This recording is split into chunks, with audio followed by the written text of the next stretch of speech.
Hello दोस्तों। आज मैं आप लोगों के लिए एक न्यू स्टोरी लेकर आई हूँ। तो चलिए हम उस स्टोरी को स्टार्ट करते हैं। नहीं, मुझे छोड़ दो, मुझे छोड़ दो, मुझे जीना नहीं है, मुझे मरने दो, मुझे मरने दो। राजहंस मेंटल हॉस्पिटल के वार्ड नंबर 3 से आवाज़ आ रही थी।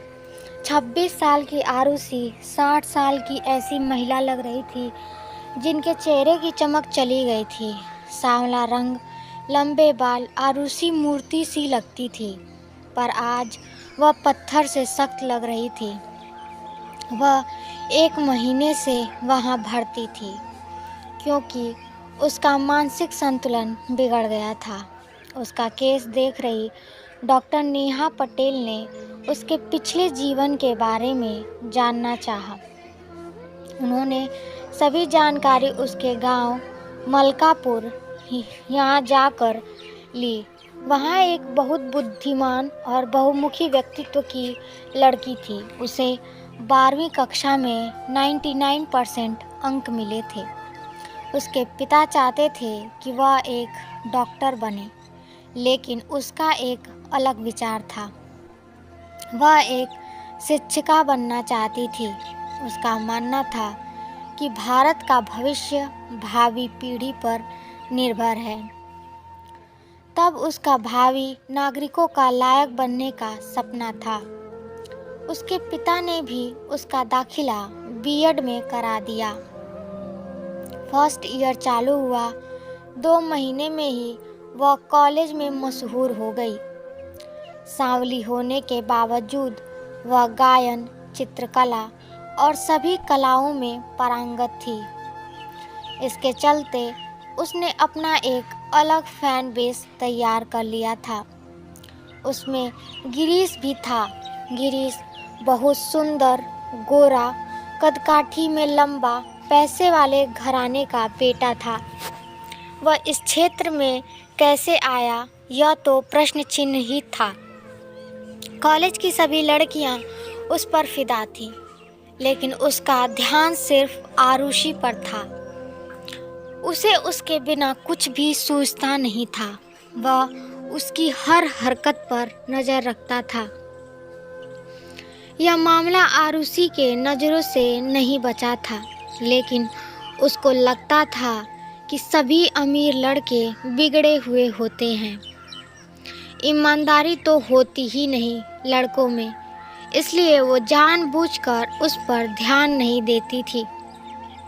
लेकिन एक दिन अचानक आरुषि पैदल घर जा रही थी। तब उसकी बेस्ट फ्रेंड भारती उसके साथ थी। गिरीश ने उनके सामने कार रोकी और आरुषि आगे निकल गई। गिरीश फिर भी गाड़ी से उतर गया और जिद करके आरुषि और भारती को कार में बिठा लिया और दोनों को घर छोड़ आया। उस दिन से उनकी दोस्ती और पक्की हो गई। दोस्ती कब प्यार में बदल गई पता ही नहीं चला।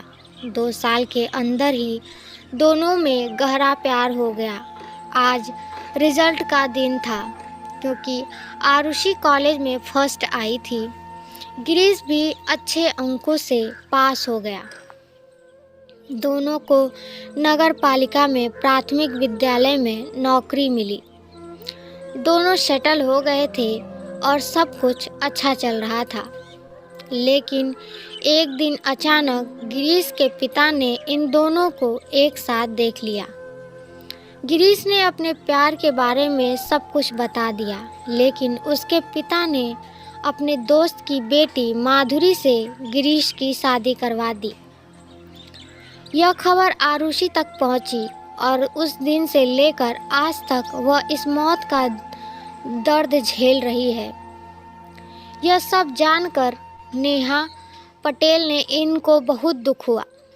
उन्होंने उसकी बहुत मदद की। उचित उपचार का उपयोग करके उसे इस स्थिति से बाहर निकालने में मदद की।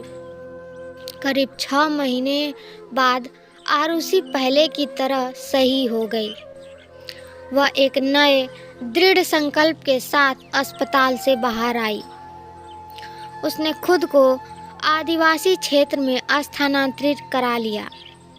वहाँ के बच्चों को पढ़ाने, उनकी कठिनाइयों को समझने और उन्हें प्रगति के राह में लाने का बड़ा बीड़ा उठाया। उसका पुनर्जन्म हुआ था। अब वह इन बच्चों के उद्धार के लिए अपना जीवन बिताने के लिए तैयार थी।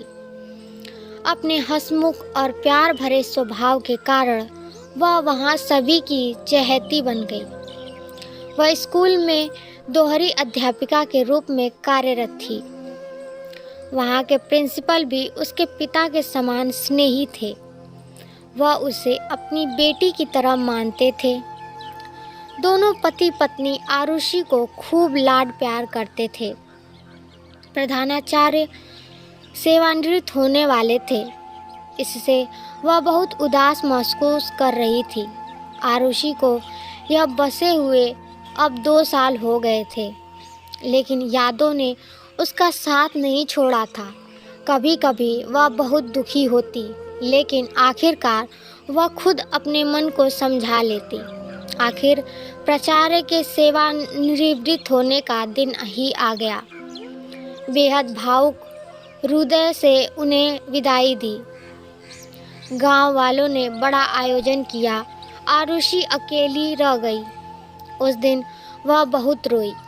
अगले दिन जब वह स्कूल गई तो उसे पता चला कि एक नए शिक्षक स्कूल में आए हैं। सरपंच शिक्षक को स्कूल ले आए। उसे अपनी आंखों पर विश्वास नहीं हो रहा था, क्योंकि वह नया शिक्षक गिरीश था। उसने अपने चेहरे पर कोई भाव नहीं दिखाया। उसने स्वागत समारोह आयोजित किया। सरपंच और ग्रामीण गए। समारोह में अब तो आरुषि से नहीं रहा गया। उसने उससे पूछा, तुम यहाँ क्यों आए हो? तुमने मुझे फंसाया और अब तुम देखने आए हो कि मैं जिंदा हूँ या मर गई। यह कहते हुए उसकी आंखों से लगातार आंसू बह रहे थे। गिरीश की आंखों से भी आंसू बह रहे थे। गिरीश बोला, अरे सिर्फ मुझे एक बार अपना पक्ष रखने का मौका दो। और वह बोलने लगा, पिताजी ने मेरी कुछ नहीं सुनी और मेरी शादी करवा दी।